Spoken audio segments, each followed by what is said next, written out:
Property रखी हुई है रेंट पे देने के लिए, तो किसी बंदे को कह देता है जिसे हम एजेंट कहते हैं, उसको कह देते हैं कि रेंट आउट करवा दे, तो वो बाद में इम्प्लॉय करवा देता है और उससे आमना सामना होने से पहले नहीं पता चलता कि वो इम्प्लॉय है उसका। नहीं, ऐसा होता नहीं है। जब आप रेंटल एग्रीमेंट कर रहे होते हैं, अच्छा इनका सवाल ये है, कि सर हमने एक एजेंट हायर किया और उसे कहा हमारी प्रॉपर्टी रेंट पे दे दें, क्या करें बच्चों? रेंट पे। तो ये कहना चाह रहे हैं कि अगर वो एजेंट जो था वो एम्प्लॉयज़ को रेंट पे दे दे और बाद में पता चले कि ये एम्प्लॉयज़ को रेंट पे दी हुई है, सही है, तो हमने तो IAS 40 के मुताबिक उसे डील किया होगा। तो प्रैक्टिकली ऐसा होता नहीं है। जब कंपनीज के केस में क्या होता है, बल्कि हर बंदे के केस में क्या होता है भाई, आप रेंटल एग्रीमेंट साइन करते हैं, क्या करते हैं? प्रैक्टिकली कंपनी के केस में ऐसा नहीं हो सकता ना, जो हम अकाउंटिंग पढ़ रहे हैं, और हम ना अकाउंटिंग पढ़ रही होती हैं स्टैंडर्ड्स के मुताबिक, ठीक है। और प्रैक्टिकली भी आप खुद सोचो, जब साइन वगैरह करने होंगे तो हमें पता होगा ना। तो ऐसा कैसे हो सकता है कि हमें पता ना और एम्प्लॉयज उधर उन्होंने प्रॉपर्टी में रेंट पे दी हो? ऐसा होगा नहीं। हम रेंटल एग्रीमेंट में लिखा जाएगा सब कुछ, ठीक है। हम नॉर्मल अजम्पशन लेके चल रहे होते हैं हमेशा। अच्छा जी, आ जाए नहीं इधर, इधर आए बच्चों। सबसे पहले IAS 40 के MCQs में सबसे पहले जी क्वेश्चन नंबर 1, इसकी रिक्वायरमेंट पढ़ लें। क्या था? कैलकुलेट द प्रॉफिट और loss on disposal under cost and fair value model. बच्चों फेयर वैल्यू मॉडल तो बहुत आसान है भाई, जितने एसेट जितने पे पड़ा हुआ है, सही है, जो उसकी फेयर वैल्यू है और जितने पे बिका, उसका जो डिफरेंस है वो गेन या लॉस होगा। कॉस्ट मॉडल है तो एसेट बुक वैल्यू पे पड़ा होगा। बुक वैल्यू का कंपैरिजन किससे करना पड़ेगा? किससे करना पड़ेगा बच्चों? फेयर वैल्यू से नहीं, जितने का बिका। एसेट की औकात कितनी है और बिका कितने का, इसका डिफरेंस क्या होता है बच्चों? गेन या लॉस होता है ना। क्या था? Entity purchase and investment property on 1 January 2013 for a cost of 35 million. ये कॉस्ट है जी। क्या था? प्रॉपर्टी की एस्टिमेटेड यूजफुल लाइफ कितनी है? 50 ईयर्स। क्या था? With no residual value and at 31 December 2015, यानी कितने सालों के बाद? 3 साल के बाद। Had a fair value of 42 million. कितनी बच्चों? कहता जी ऑन 1 जनवरी 2016, यानी अगले ही दिन, कहता था property was sold for net proceeds of कितने का बच्चों? देखें जी, अगर तो फेयर वैल्यू मॉडल है, आपका एसेट कितने पे पड़ा हुआ है? 42 पे। बिका कितने का? तो भाई लॉस कितने का? फेयर वैल्यू मॉडल के मुताबिक लॉस आ गया कितने का? अच्छा जी। अब कॉस्ट मॉडल के अंदर आपको क्या करना पड़ेगा बच्चों? कॉस्ट कितनी है बताएं? 35। इसमें से लेस क्या करें आप? 35 मिलियन, रेजिडुअल वैल्यू 0 है, -0 डिवाइडेड बाय 50 ईयर्स। कितने साल बच्चों गुजर गए? तो ये कितना आएगा? है 2.1। तो आप मुझे बताएं ये बुक वैल्यू कितनी है एसेट की इस टाइम? जी ये आ जाएगा ना, ये 1 जनवरी 2013 और हमने 3 सालों की माइनस की तो 31 दिसंबर 2015 पे आ गए ना। जी बताएं कितनी है? 32 पॉइंट। जी एसेट कितने का बिका? वही स्टेप्स कर लेना, वही स्टेप्स परफॉर्म कर लें। एसेट किताबों से 35 से बाहर गया, क्यूमुलेटेड डेप्रिसिएशन स्टेप नंबर 2, ठीक है। और क्या कहते हैं, कैश कितना आया? 40। तो गेन कितने का आ गया? जुबानी जुबानी कर लें, ज्यादा बेहतर है। 7.1 नहीं आएगा ना। एक चीज जिसकी औकात इतनी है और सही है, वो कितने का बिक गया? 40 का। तो कॉस्ट मॉडल के अंदर गेन है। कॉस्ट मॉडल में क्या है? गेन है। और फेयर वैल्यू मॉडल में तो ये जरा आपने मुझे देख के बताते जाना है जरा तवज्जो से, ठीक है। जवाब तो मैं ही कैलकुलेट करूंगा, आपने जरा ऑप्शंस देख के बताते जाना है। यही बनता है जी। अच्छा जी। कहता what values would go through the statement of profit और लॉस इन द ईयर। कहता प्रॉफिट और लॉस में कितना जाना है। कहता एन इन्वेस्टमेंट प्रॉपर्टी जिसकी लाइफ कितनी है भाई? 10 साल। कहता was purchase by Akram limited on 1 January 2019 for rupees कितना भाई? 200 मिलियन। फॉर रुपीज कितना? कहता बाय 31 दिसंबर 2019 फेयर वैल्यू प्रॉपर्टी की हैड राइजन, का मतलब ऊपर चली गई ना, इंक्रीज। कहता 2 रुपीज कितना? 300 मिलियन। कहता जी अक्रम अंकल मैयर्स it's investment property under fair value model. जी जरा देखें इधर और मुझे बताएं क्या जवाब है जी। क्या जवाब है बच्चों? जी इधर से भी कुछ बोले। चार्ली। कहता जी गेन आएगा, देखें फेयर वैल्यू अपडेट होती है ना, तो सिंपल सी बात है भाई, एसेट जब परचेज किया 200 थी, क्लोजिंग पे देखें कितनी है 300 मिलियन, तो फेयर वैल्यू का गेन कितना 100 मिलियन, तो फेयर वैल्यू पे डेप्रिसिएशन तो होती नहीं है, तो सिंपल है जी gain of ₹100 million with zero depreciation. 3 पे आ जाए, कहता which of the following properties owned by an entity would be classified as an investment property. जी कहता a property that had been lease to tenant, किराए पे दे दी बच्चों, किस पे, टेनेंट का मतलब क्या होता है, कहता but which is no longer required and is now being held for resale. तो बताओ बच्चों ये तो IAS 2 में चला गया ना। अच्छा जी, कहता land purchase for its investment potential, कहता लैंड परचेज क्यों की है, बिल्कुल सही है, कहता planning permission has not been obtained for any building construction of any kind. भाई ठीक है अभी आपको परमिशन नहीं मिली, लेकिन नॉर्मल अजम्पशन क्या होती है, मिल जाएगी ना, कहीं लिखा हुआ है कि मिलेगी नहीं जिंदगी में, सही है। तो बच्चों ये IAS 40 है, क्या है भाई, जब आपने कोई चीज ली है तो आप परमिशन लेते हैं अथॉरिटीज से, इसे कमर्शियली इस्तेमाल किया जा सकता है, रेजिडेंशियल प्रॉपर्टी के तौर पे इस्तेमाल किया जा सकता है या नहीं, कहता वो भी परमिशन नहीं मिली, और भाई मिल जाएगी, अभी फिलहाल तो IAS 40 है ना जी, नियत तो यही है ना। अच्छा जी, कहता ए न्यू ऑफिस बिल्डिंग, कहता जी used as entities head office, तो इधर से पता चल गया purchase specifically in order to exploit, भाई इधर से मुझे बता दो यार, आगे पढ़ने की जरूरत ही नहीं है। कहता जी IAS 16 में आप इस्तेमाल कर रहे हैं अभी उसका, कहता लेकिन आपको जब लगा कि इस पे प्राइसेस ऊपर चली जाएंगी, कहता फिर बेच देंगे, तो भाई अभी तो अभी किधर है बताओ, आगे बहस की जरूरत ही नहीं है, इस टाइम IAS 16 में IAS 40 में जा ही नहीं सकती। वो तो ये होता है कि आप इस्तेमाल ही ना करें, आप रखें ही IAS 40 में, या तो रेंट पे दें या पड़ी रहे, बात समझे हैं। तो ये आगे पढ़ने की जरूरत ही नहीं थी मेरा ख्याल है, ये बस इधर से पता चल गया ये IAS क्या है बच्चों 16, ये IAS 40 है, ये IAS 2 है। कहता a Bengaluru use for executive training, बताओ भाई, भाई IAS 16 अभी पढ़ के आए हैं एम्प्लॉयज के लिए, इधर ट्रेनिंग होती है, रेंट पे दिया नहीं दिया अपने इस्तेमाल में है ना।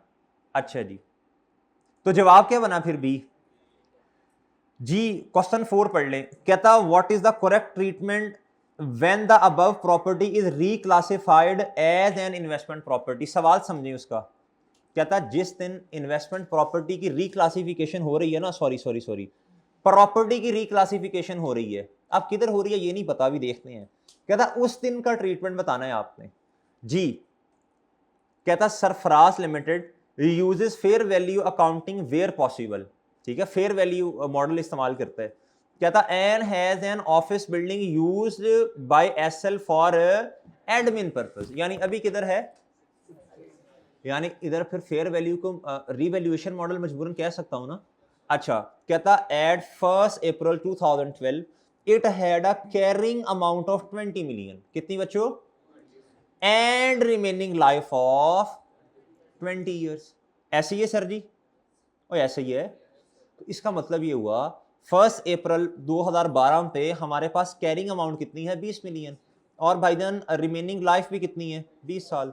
कहता on 1 October 2012 property was let to third party, let to third party का मतलब क्या कर दिया बच्चों, किराए पे दे दी, एंड लिख लो ना इधर उर्दू में लिख लो, लेट टू थर्ड पार्टी किराए पे दे दी, लिख लो लिखो लिखो लिखो लिखो भाई, अंग्रेजी इतनी अच्छी नहीं है ना, लिख लो शाबाश लिख लो।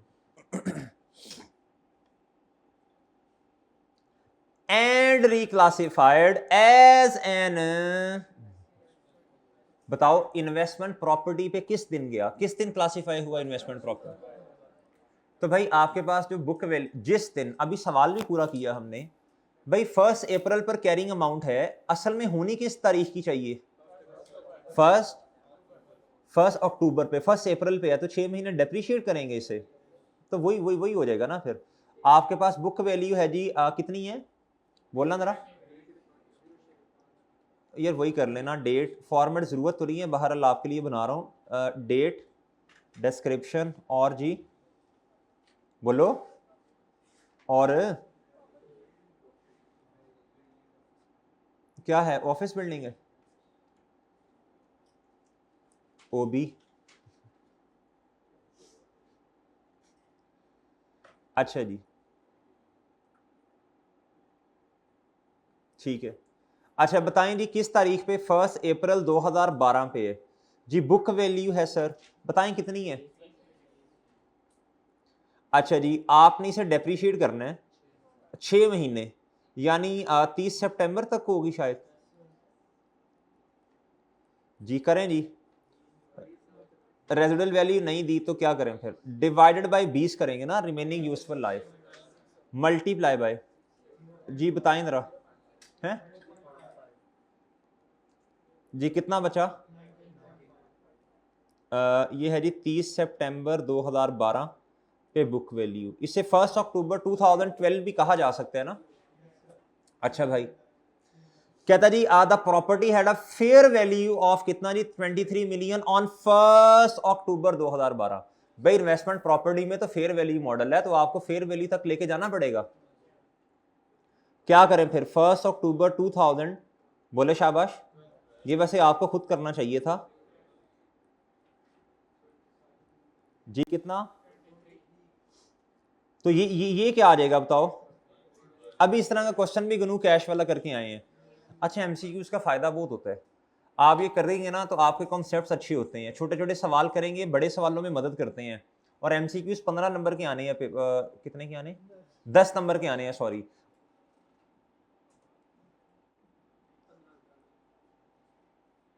15 के आने हैं भाई, 15 के आने हैं। एक मिनट, मुझे भी कंफ्यूज कर दिया यार, एक मिनट भाई।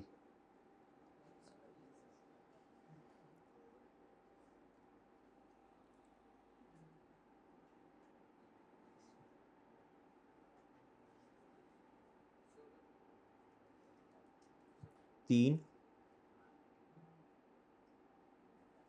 4, 5, 6, 7, 8, 9, 10, हाँ 10 के हैं, 10 के हैं, 10 के। अच्छा जी 10 के हैं, 10 के। अच्छा भाई, तो इसमें से अगर अच्छे नंबर आ जाएं तो भाई और क्या चाहिए, ठीक है ना। इसमें से अच्छे नंबर आ जाएं, 10 में से 8-9 नंबर आ जाएं तो और क्या चाहिए, आ जाते होते हैं इंशाल्लाह। अच्छा जी, अब मेरे भाई रीवैल्यूएशन, पता नहीं अभी भी मुझे डाउट हो गया, देखना। अच्छा इधर कितना आना है, और ये सरप्लस है भाई, ये प्रॉफिट और लॉस में जाएगा, ओसीआई में जाएगा, किस में जाएगा जी। तो ट्रीटमेंट बता दें फिर क्या होगा बताओ।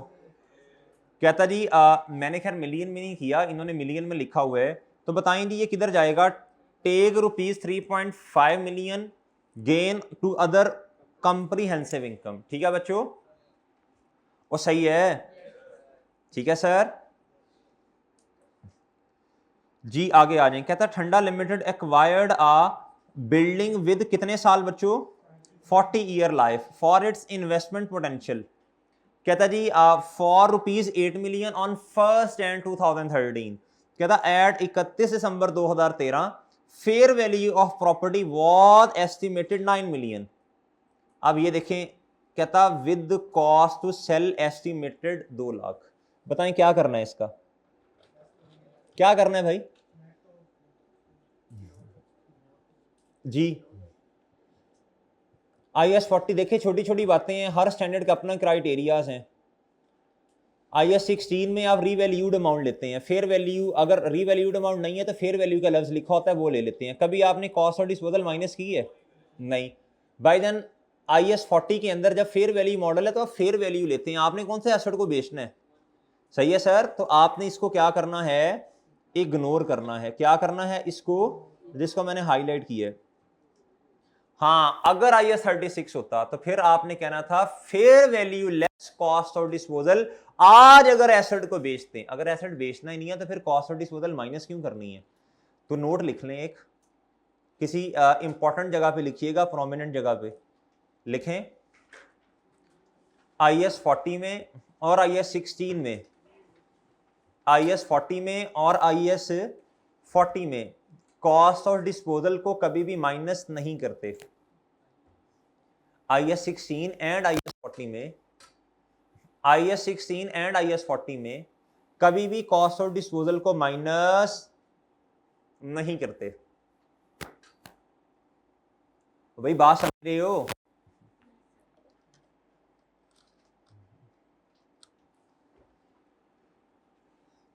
IAS 40 एंड IAS 16 में कभी भी कॉस्ट ऑफ डिस्पोजल को इग्नोर करते हैं। क्या करते हैं बच्चों? हाँ आगे लिखें, हाँ IAS 36 में, हाँ IAS 36 में रिकवरेबल अमाउंट निकालते हुए, हाँ IAS 36 में रिकवरेबल अमाउंट निकालते हुए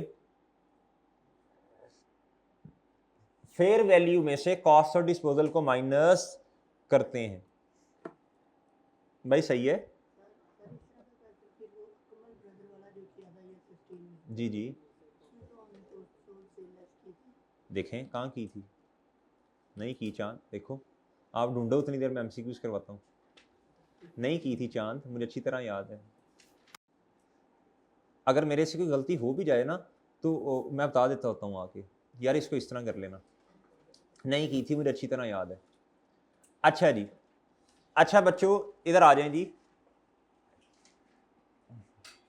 जी अच्छा भाई इधर आए जरा। कहता एट 31 दिसंबर 2013 कहता था fair value of property was estimated at rupees कितना बच्चों? 9 मिलियन। अच्छा मुझे एक बात बता दें, अब आपने क्या करना है, अब आप क्या करेंगे भाई, पहले नीचे वाला पढ़ लें। If cool limited uses the fair value model for investment property, कहता गेन बता दें, शुड बी रिकॉर्डेड। हाँ जी गेन बता दें भाई, गेन बताओ जी, बताएं शाबाश। हाँ तो गेन कितने का फेयर वैल्यू का आ जाना है? हाँ आपके पास ये है ऑन 31 जी, फेयर वैल्यू मॉडल है। हाँ जी सीधा सीधा 1 मिलियन का गेन आ गया। फेयर वैल्यू मॉडल पे डेप्रिसिएशन तो होती नहीं है गुड्डू, फेयर वैल्यू मॉडल पे डेप्रिसिएशन तो होती नहीं है। इधर होके बैठ, इधर हो जाओ, इधर हो जाओ, इधर जी। फेयर वैल्यू मॉडल पर डेप्रिसिएशन तो होती नहीं है जी, कॉस्ट मॉडल पे होती है। लेकिन ये फेयर वैल्यू मॉडल है या कॉस्ट मॉडल है? जी 6 वाला पढ़ लें यार। कहता अंडर IAS 40 इन्वेस्टमेंट प्रॉपर्टी, कहता वेयर शुड द गेन और loss on disposal be recognised. जी बता दें बच्चों। अच्छा वो मुझे सवाल बता दो, मुझे अब वो सवाल बताओ कौन सा है, स्टैंडर्ड बताओ। IAS 16 किसका ये क्वेश्चन बैंक का लग रहा है? किस पास पेपर्स का? जी सफ़ा नंबर बताएं।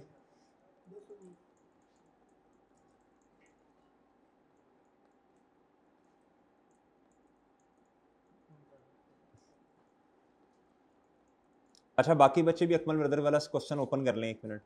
उधर मैंने एक नोट लिखवाया होगा, मुझे याद है।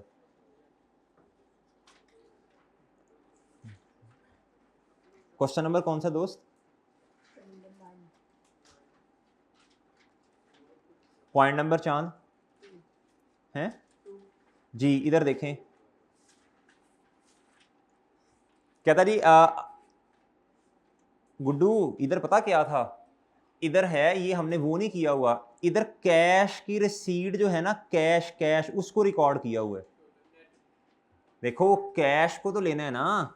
देखो आपने क्या किया, मशीन एक्वायर्ड की, heavy net book value of इतने की, कहता वॉज सोल्ड, आपने बेच दी। अब वो स्टेप्स नहीं करने चाह रहा आपने। पहले एसेट की कॉस्ट को किताबों से बाहर निकालो, फिर एक्यूमुलेटेड डेप्रिसिएशन को डेबिट करो, स्टेप नंबर 2। तीसरा कैश को रिकॉर्ड करो। तो वो देखो ना, जब एसेट बिक गया तो कॉस्ट ऑफ डिस्पोजल जो है वो तो सिंपल सी बात है, वो माइनस होगी ना। लेकिन जब आपने रीवैल्यूड अमाउंट लिखनी है, रीवैल्यूएशन, तब तो नहीं ना माइनस करना। देखो बात समझे हो कि नहीं समझे, मैं रीवैल्यूएशन की बात कर रहा हूं। तो भाई जब रीवैल्यूएशन होती है, हमने जितनी भी रीवैल्यूएशंस की हैं, मुझे बताएं कभी कॉस्ट ऑफ डिस्पोजल को माइनस कभी भी नहीं करते। जब आप आते हैं IAS 40 में तो फेयर वैल्यू मॉडल है, कभी भी कॉस्ट ऑफ डिस्पोजल को माइनस नहीं करते, बस वही एज इट इज लिख देते हैं। अगर IAS 36 है तो रिकवरेबल अमाउंट हायर होती है वैल्यू इन यूज का, और बोलें शाबाश, और fair value less cost of disposal, इधर से माइनस करते हैं। और ये तो एक्चुअल है ना, ये तो एक्चुअल है, ये तो एक्चुअल है। वो तो मेजरमेंट कर रहे हैं कि इतने पे होना चाहिए, तो एक्चुअल एसेट बिक चुका है। कोई फर्क समझ आया? अच्छा जी, परेशान कर दिया यार। अच्छा मेरे भाई इधर आए जी, ये हो गया जी प्रॉफिट। 7वें नंबर पे आए, कहता if an entity uses part of a building for their own use, कहता and rents the reminder, how should this be treated. बच्चों असल रूल ये है, दोनों को आप अपने अपने स्टैंडर्ड्स में डील करेंगे। जो रेंट पे दिया उससे IAS 40 में, और दूसरी को बच्चों IAS 60। सादा रूल तो ये, जनरल रूल ये है, बाकी फिर वो बातें बाद में आती हैं। अगर सेपरेट हो सकता है, नहीं हो सकता, डिस्टिंक्ट है, नहीं है, सही है, वो बातें बाद में। असल रूल तो यही है ना। तो बताएं जवाब क्या है? अगर लिखा होता कि भाई फलां सेपरेट हो सकता, फलां नहीं, फिर हम कहते थे जो ज्यादा है ना, ज्यादा, हाँ, अगर सेपरेट नहीं हो सकता तो जो सिग्निफिकेंट है उसकी तरह डील कर लो, मजबूरी है। फिर अगर इधर कुछ लिखा हुआ है ऐसा, इधर तो उसने जनरल रूल पूछा है ना, तो बताओ जवाब क्या है? कहता अकाउंट फॉर, बोलो, separately under IAS 16 property plant and equipment and IAS 40। Next बता दें, कहता इन्वेस्टमेंट प्रॉपर्टी इनिशियली किस पे रिकॉर्ड होता है? यार ये तो कॉस्ट पे होता है ना, इसमें तो कुछ जरूरत ही नहीं है सोचने की। हाँ, बाद में जाके यहाँ कॉस्ट मॉडल है या फिर सब्सिक्वेंटली 2 मॉडल हैं। 9वें पे आए, कहता इफ एन एंटिटी ख्वाहिश to change from a cost model to fair value model under IAS 40, कहता जी when may it do so. ये तो बहुत दफा कर लिया है, बताएं जी इसका जवाब। बताओ भाई, बताओ, सब बताओ जी, बताएं जी, शाबाश। क्वेश्चन नंबर 10, कहता which two of the following properties fall under the definition of investment property and therefore within the scope of IAS 40। कहता property occupied by an employ paying market rent. जी बताओ भाई, ये क्या है जी? Rent पे दी है ना IAS 40। हाँ ठीक है, ठीक है, शाबाश। बच्चों एम्प्लॉयज को दी है, तो ये क्या होगा बच्चों? IAS 16 होगा। चाहे ब्रैकेट में आगे लिखा हुआ था, उधर पॉइंट नंबर 8 था, याद है आपको? लर्निंग ऑब्जेक्टिव अभी पढ़ के आए हैं। चाहे मार्केट रेंट मिल रहा हो या कम मिल रहा हो या ज्यादा, इग्नोर करें। क्या था? A building owned by an entity and leased under. बच्चों ये तो सिंपल सी बात IAS 40 है। ये तो लिखे ना ऑपरेटिंग लीज, इसका मतलब है रेंट पे देना। क्या करना? ये आप उधर पढ़ेंगे जाके FAR 2 में। उधर एक लेसर होता है जो लीज पे चीज को देता है, जिसकी चीज होती है। एक लेसी होता है जो चीज लीज पे लेता है, ठीक है? तो उसमें जाके ना लेसर के केस में एक ऑपरेटिंग लीज होती है, एक होती है फाइनेंस लीज, ठीक है? और जो क्या कहते हैं लेसी है, उसके लिए तो कुछ नहीं है, वो तो बस सीधा सीधा काम है, उसके लिए सारी लीज ही लीज है। वो right of use, asset, liability, इस तरह की बातें वो FAR 2 में जाके पढ़नी है आपने। कहता property being constructed on behalf of third party. तो भाई आप थर्ड पार्टी के बिहाफ पे चीज बना रहे हैं, तो बताएं जी इन्वेस्टमेंट प्रॉपर्टी है, वो तो उसकी चीज है, आपकी तो है ही नहीं।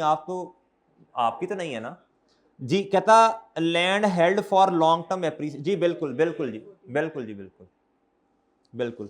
अच्छा MCQs मुश्किल तो नहीं है यार, मैक्सिमम मार्क्स MCQs में से आ सकते हैं इंशाल्लाह। कहता जी Sham limited uses cost model for its property plant and equipment and fair value model for its investment property. By then investment property के लिए कौन सा मॉडल है? वैसे ना ये आपको खुद करना चाहिए ये वाला सवाल, ये अभी ऊपर करवा के आया हूं सेम ये जी। कहता जी AL has an office building which was being used for admin purpose, IAS 16 ना। At 1 July 2018 the building had a carrying amount of 20 million. 20 million है जी कैरिंग अमाउंट, कॉस्ट नहीं है, कैरिंग अमाउंट है। क्या है? कहता on the date the building was let to a third party. Rent पे दे दी बच्चों, ऊपर भी लफ्ज आया था। And therefore classified as an investment property. किस तारीख पे? 1 जुलाई 18। कहता जी उस तारीख पे फेयर वैल्यू कितनी है बच्चों? 23 मिलियन।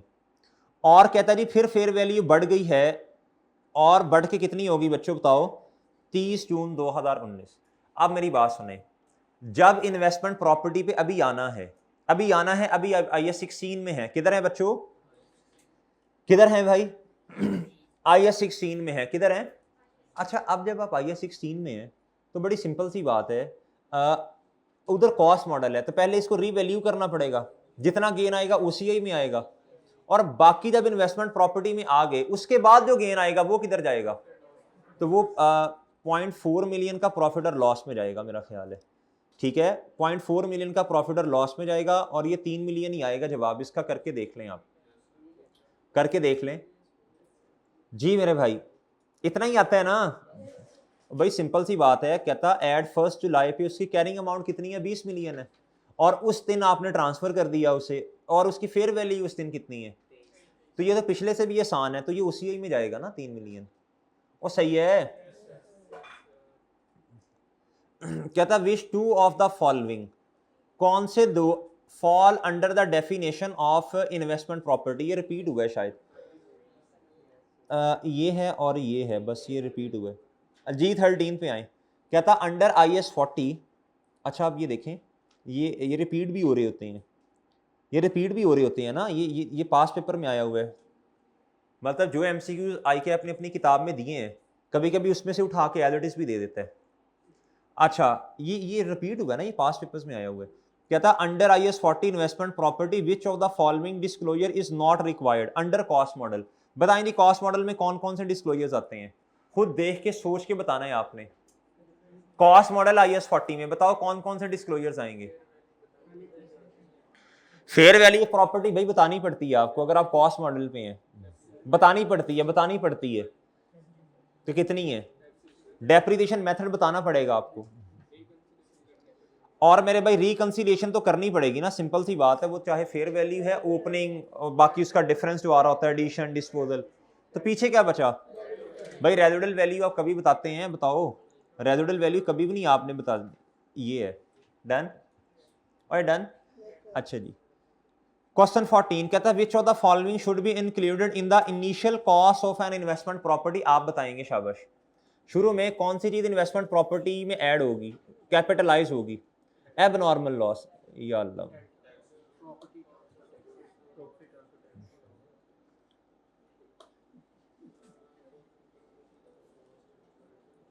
जी, अरे नहीं तो यार मैं खुद ही करवा देता हूँ, इधर से आवाज आई है एबनॉर्मल वेस्ट की, इसलिए मुझे पता होता है शर्मिंदगी होनी है, मैं फिर पूछता ही नहीं हूँ जी। अब बताएं जी, चले बताएं जरा।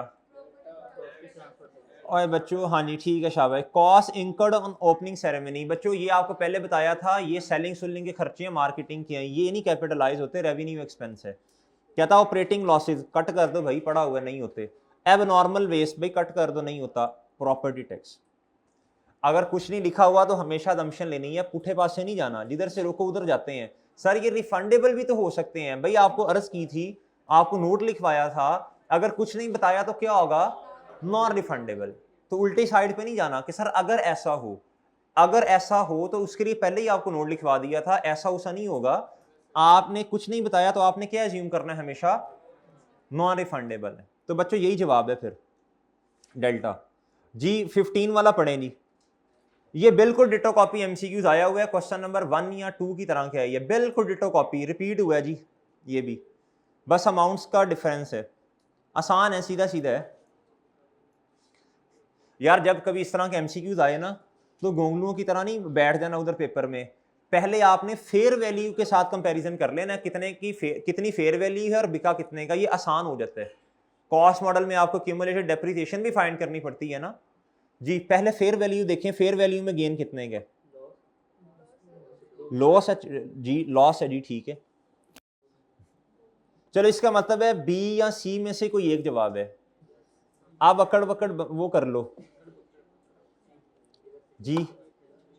अब बताओ ना, अब ये B C में से है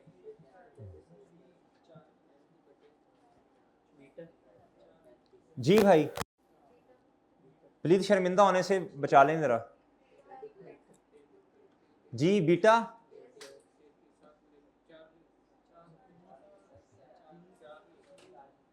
ला बंदा जुत्ती ले,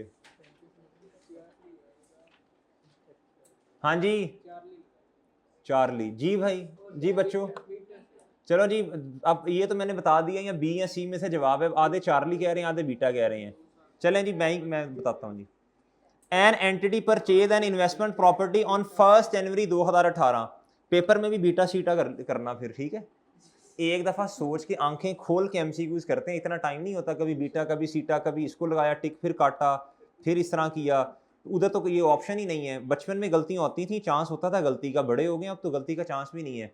आप कटिंग शटिंग का चांस नहीं है आपके पास, ठीक है। पहले आप वो शॉर्पनर रेजर होती थी आपके पास, वो पेंसिल होती थी, लेड पेंसिल, इसलिए कहते थे बचपन अच्छा होता है। क्या होता है बच्चों जी, बचपन में आपके पास एरर के चांसेस होते थे, गलती होती थी रेज कर देते थे। अब अगर गलती होगी तो कट करना पड़ेगा, नुमायां होंगी आपकी गलतियां, अब बड़े हो गए, अब आपके पास एरर के चांसेस नहीं है जी मेरे भाई। अब आपके पास जी कॉस्ट है 1 जनवरी 2018 35 मिलियन। द प्रॉपर्टी की एस्टिमेटेड यूजफुल लाइफ 35 साल है भाई। कहता जी विद नो रेसिडुअल वैल्यू, और कहता एड 31 दिसंबर 2020। भाई कितने साल गुजरे गए? 3 साल। मैंने बताया डिटो कॉपी है ऊपर वाले का। अब देखें उधर क्या था, उधर डिवाइडेड बाय 50 करना था, इधर मेरे भाई सीधा सीधा है 1 साल की डेप्रिसिएशन का एक्सपेंस 1 रुपया यानी 1 मिलियन। तो भाई 3 रुपए क्या हो गया जी क्यूमुलेटेड डेप्रिसिएशन कॉस्ट।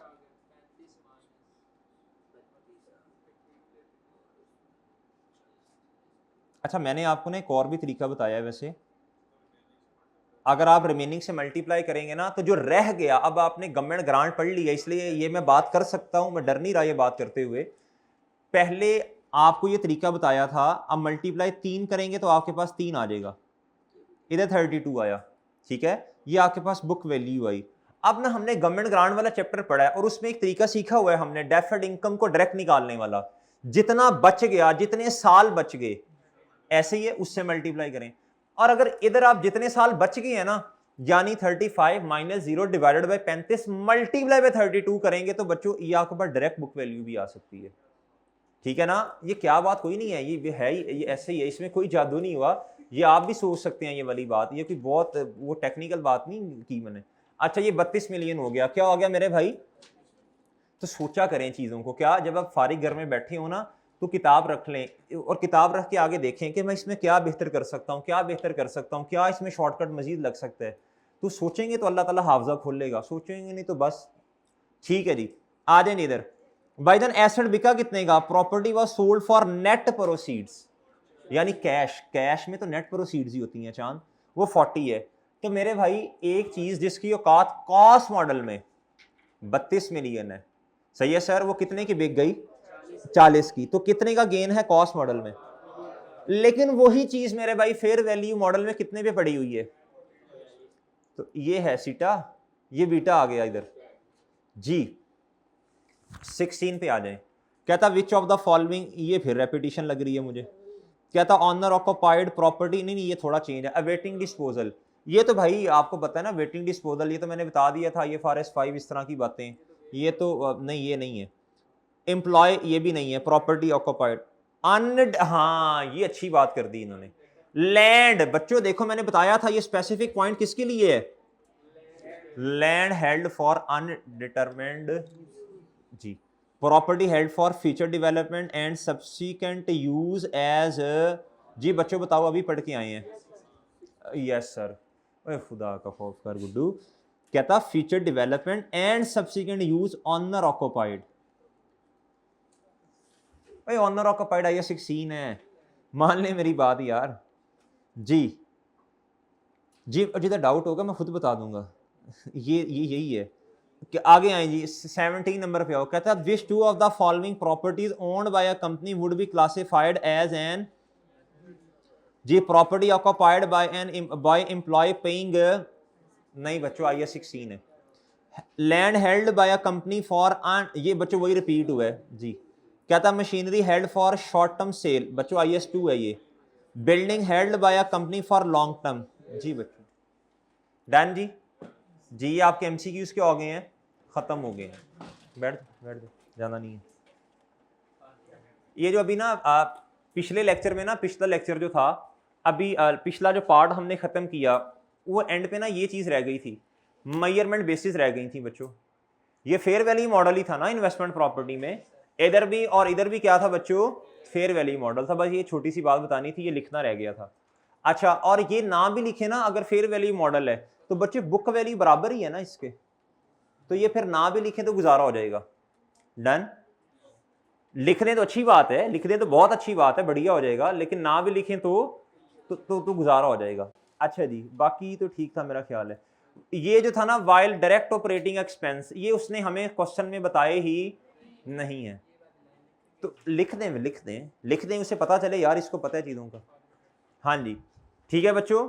अच्छा अब मेरा वैसे जहन ये था, मेरा माइंड ये था कि एक्सट्रैक्ट्स के बारे में थोड़ी गुफ्तगू मैं करूंगा आज। चलें आपने फिर ऐसा करना है, आपका होमवर्क है, मैं थोड़ा सा हिंट देता हूँ, 3-4 मिनट में बात खत्म कर दूंगा। आज आपका होमवर्क क्या है? एक्सट्रैक्ट्स मैंने लिखा हुआ है तो वो प्लान में शामिल था, थोड़ी सी बात करूंगा, ज्यादा नहीं। जी जी कल की बात आज की बात कल पे ना छोड़ो, जो आज है कर लो। अच्छा इधर देखें, बात वक्त हम कहते हैं ना कि यार ये काम अगर आज कर ली तो कल क्या करूंगा, कल अल्लाह और काम दे देगा। आज जो सोचा है, इधर देखें। अब मैंने ना थोड़ी सी एक्सट्रैक्ट्स आपके पक्के करने हैं हमने इंशाल्लाह मिलके, मैंने नहीं हमने। अच्छा अब वो पक्के कैसे होंगे बताओ मुझे, थोड़ा सा सोचना पड़ेगा पहले। IS 16 जो है बच्चों, IS 16 पहले सिर्फ इसकी बात करता हूं मैं, IS 16 की। अगर आपको ये बातें आपने सोच ली ना तो एक्सट्रैक्ट्स बनाना बहुत आसान हो जाएगा इंशाल्लाह। आएं जी जरा प्रॉफिट और लॉस पे।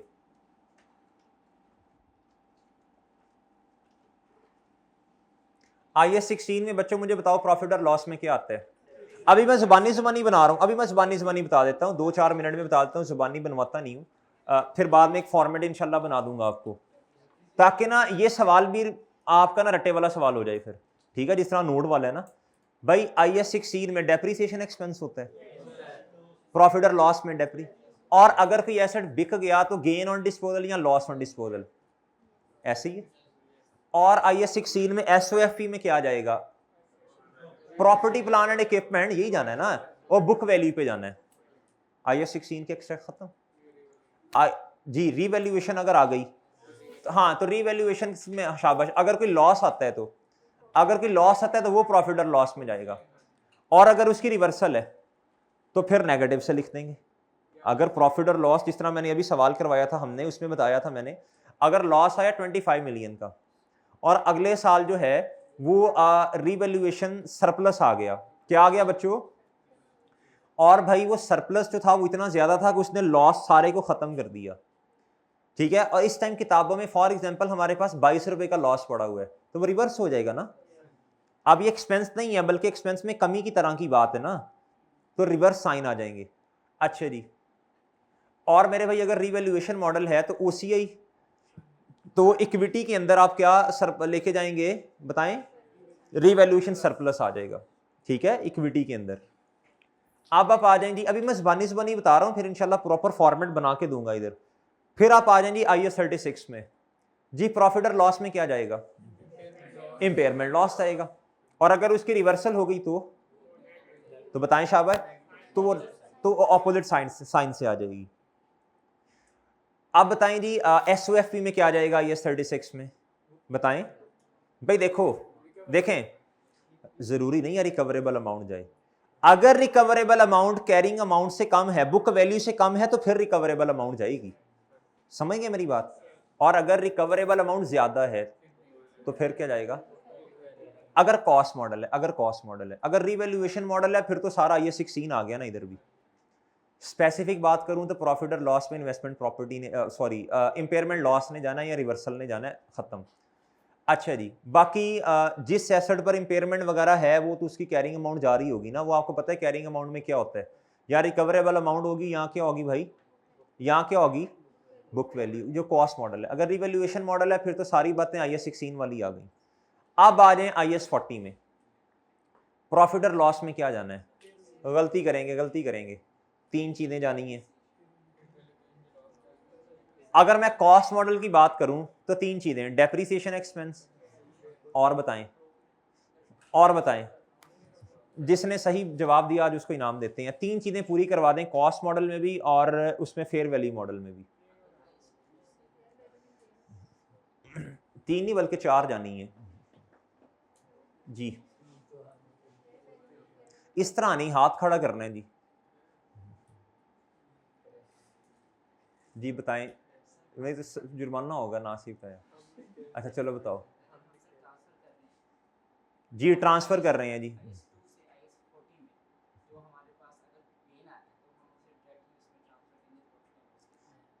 अरे मलकुल मौत, आप IS 16 से IS 40 हैं? अच्छा IS 2 से तो चला गया है, कहाँ होता है ऐसे? देखो मेरी बात सुनो, अभी आपने रहना है IS इन्वेस्टमेंट प्रॉपर्टी है, ठीक है जी। इन्वेस्टमेंट प्रॉपर्टी में अभी तुम ट्रांसफर को छोड़ो, पहले सादा बातें तो बता दो जो मेन आनी है। तुम ट्रांसफर पे चले गए हो, पहले सादा बताओ बातें। सादा तुम्हारे ज़हन में नहीं आ रही भाई। अगर कॉस्ट मॉडल है, अच्छा कोई बच्चा भी नहीं बता सकता, कोई भी नहीं बता रहा। अगर मेरे भाई सादा मॉडल है, कॉस्ट मॉडल जो है उस पर डेप्रिसिएशन एक्सपेंस आएगा, आएगा आएगा भाई। जो लीज रेंटल आपने अर्न किए वो अदर इनकम के तौर पे आएंगे। जो डायरेक्ट ऑपरेटिंग कॉस्ट है, डायरेक्ट ऑपरेटिंग एक्सपेंस, वो एक्सपेंस के तौर पे आएंगे, आएंगे एक्सट्रैक्ट्स के अंदर। अच्छा इस तरह सोचा करें चीज़ों को। और क्या आएगा बच्चों जी? फेयर वैल्यू गेन तो बच्चों फेयर वैल्यू मॉडल पे आएगा। और अगर कभी प्रॉपर्टी आपने डिस्पोज कर दी, उसका गेन लॉस भी आएगा। अभी आपने घर जाके सोचना है, आज जाके आपने ये एक्सट्रैक्ट्स लिखने हैं अपने हाथों से, ठीक है। अगर ये आपने लिख लिए तो यकीन करें एक्सट्रैक्ट्स वाला सवाल क्या हो जाएगा, आसान हो जाएगा। वरना एक्सट्रैक्ट्स वाले सवाल में मेरा तो पास में जो थोड़ा बहुत है एक्सपीरियंस यही है कि बच्चों को बहुत मसला आता है। तो इसको आसान बनाने के लिए फिर यही तरकीब जहन में आई है कि यार अगर ऐसा हम कर लेना, मिल के कर लें इंशाल्लाह, तो ये सवाल क्या हो जाएगा, डिटो कॉपी रट्टा हो जाएगा। जो जो चीज़ें दी होंगी सवाल के अंदर, बस उसके एक्सट्रैक्ट्स पहले ही जहन में होंगे हमारे, ठीक है। फिर तो सिर्फ कॉपी पेस्ट है, फिर क्या है। अच्छा अब आपका है जी इन्वेस्टमेंट प्रॉपर्टी कॉस्ट मॉडल। तो SOFE में क्या जाना है बताओ। आज मैं लिखवा नहीं रहा, सिर्फ जहन बना रहा हूं ताकि आप खुद सोचें थोड़ा सा जाके घर। तो भाई बुक वैल्यू एसेट की जाएगी ना, और क्या जाना है। अच्छा जी और बता दें, और बताएं। अगर रेंट कोई रिसीवेबल है, रेंट नहीं मिला अभी, तो रेंट रिसीवेबल भी आ जाएगा ना, जिस तरह गनू कैश वाले सवाल में था, वो करंट एसेट में आ जाएगा। अगर फेयर वैल्यू मॉडल है बच्चों तो डेप्रिसिएशन एक्सपेंस तो नहीं आना ना। हाँ लीज रेंटल अर्न वो आने हैं, डायरेक्ट ऑपरेटिंग कॉस्ट भी आनी है अगर दी हुई सवाल में। हाँ फिर क्या आना है, फेयर वैल्यू गेन लॉस, शाबाश। और उधर क्या आना है, इन्वेस्टमेंट प्रॉपर्टी। उधर क्या आना है जी बताएं, शाबाश। नॉन करंट एसेट में क्या आना है, इन्वेस्टमेंट प्रॉपर्टी। अगर कॉस्ट मॉडल है तो कैरिंग अमाउंट यानी बुक वैल्यू, और अगर फेयर वैल्यू मॉडल है तो फेयर वैल्यू। Done done. अब ट्रांसफर की वजह से जो चीज़ें आती हैं वो आपने एग्जाम्पल 3, 4, 5, 6 एक नज़र देख लेनी है, ठीक है जी। उसका क्या प्रॉफिट और लॉस पे कोई इम्पैक्ट है नहीं है वो आप देख लीजिएगा। अच्छा फिर उसके बाद मेरे भाई आ जाएं आप IS 20 के ऊपर, गवर्नमेंट ग्रांट के ऊपर। किस पे आ जाओ भाई, भाईजान। अगर तो देखो, अगर तो फाइनेंशियल सपोर्ट इमीडिएटली मिल गई या पास एक्सपेंस है तो फौरन आपने इनकम रिकॉर्ड कर लेनी है, आएगी इनकम, आएगी। और अगर मेरे भाई कैपिटल एक्सपेंस है या फिर रेवेन्यू एक्सपेंस है और आपने क्या किया है, डायरेक्ट अप्रोच को फॉलो किया, इनकम सेपरेट एक्सपेंस सेपरेट, दोनों किताबों में नजर आएंगे, सही है। अगर रेवेन्यू एक्सपेंस है तो वेजेस वगैरह आ रही होंगी या कुछ और एनवायरमेंटल एक्सपेंस वो जो हमने क्वेश्चन किए थे। और अगर मेरे भाई कैपिटल एक्सपेंस है तो किताबों के अंदर डेप्रिसिएशन एक्सपेंस नजर आ रहा होगा। Done sir, done the. Income separate नजर आ रही होगी, वो डेफर्ड इनकम जो है वो आपने क्या कर दी होगी, बोलो डेबिट, और इनकम गवर्नमेंट ग्रांट जो है वो आपने क्रेडिट कर दी होगी इनकम। किताबों के अंदर क्या नजर आ रहा होगा भाई, जो आपका एसेट है जिसके बदले में ग्रांट मिली वो सबसे पहले तो वो आ जाएगा ना। नॉन मॉनिटरी है तो वो आ जाएगा भाई, वो लैंड ही होगी, सही है सर। अगर डेप्रिशिएबल एसेट है तो वो भी आ जाएगा। डन।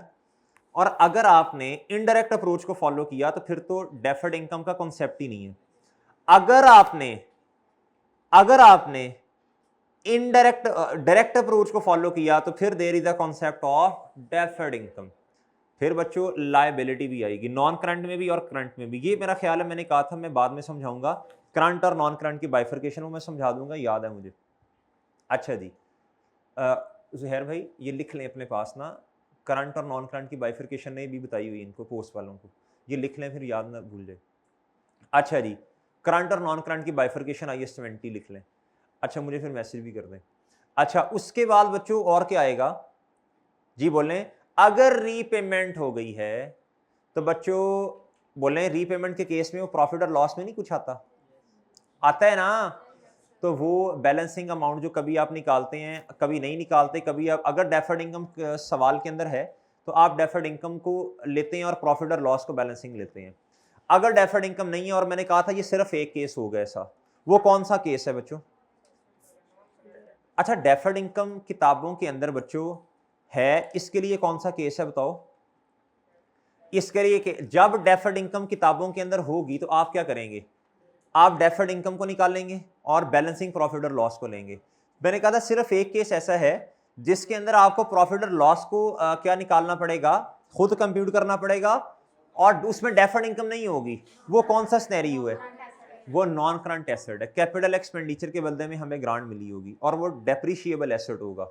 ठीक है बच्चों, उसके लिए फिर आप क्या करेंगे? प्रॉफिट और लॉस खुद निकाल लेंगे और नॉन करंट एसेट को बढ़ा देंगे, बैलेंसिंग ले लेंगे। डन। अब ये थोड़ा सा जहन पे जोर अगर दें आप, थोड़ा सा इधर खोपड़ी में थोड़ा सा जोर दें तो इंशाल्लाह उम्मीद है बात आपको समझ थोड़ी थोड़ी घर जाके थोड़ा आपने जरा लिख के करने की कोशिश करनी है। एक्स प्रॉफिट और लॉस के आपने जरा लिखने हैं, फिर उसके बाद आप क्या करेंगे बोलो? SOFP के भी अपने हाथों से लिखेंगे। ऐसा कर लेंगे तो इंशाल्लाह उम्मीद है काफ़ी बेहतरी आ जाएगी। फिर मैं किसी दिन जब भी टाइम मिला 1-2 दिन 3-4 दिन के बाद ये मैं फिर खुद बना दूंगा। पहले आप सोचेंगे। अब आपको होमवर्क कोई नहीं दिया, किताब ओपन करें। वे ये क्या, इस पर 10-12 मिनट लगने हैं। किताब दें जरा, नई वाली किताब दें भाई। जो सवाल मैंने आपको करने के लिए कहा था आपने नहीं किए और आपको शर्म भी नहीं आ रही बिल्कुल। आप रोज़ाना यही जवाब देते हैं सर नहीं किए, और हंस के मुस्कुरा के जवाब देते हैं आप। ये हंसते मुस्कुराते चेहरे अच्छे लगते हैं लेकिन कभी कभी अच्छे नहीं लग रहे होते जी।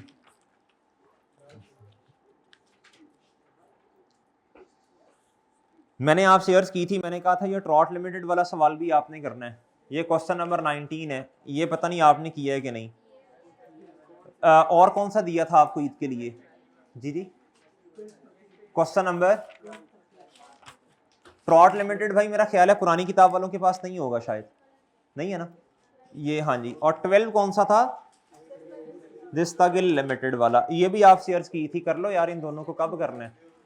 अब ना ये मैंने सवाल ना किसी टाइम मैंने करवाने हैं अब ये, ठीक है। वो कल परसों टाइम मिला, आहिस्ता आहिस्ता ना थोड़े थोड़े वक्फे के बाद ना करवाता जाऊंगा ताकि पिछला भूले ना। चले नहीं, ओके जी, बस ठीक है। अल्लाह हाफिज।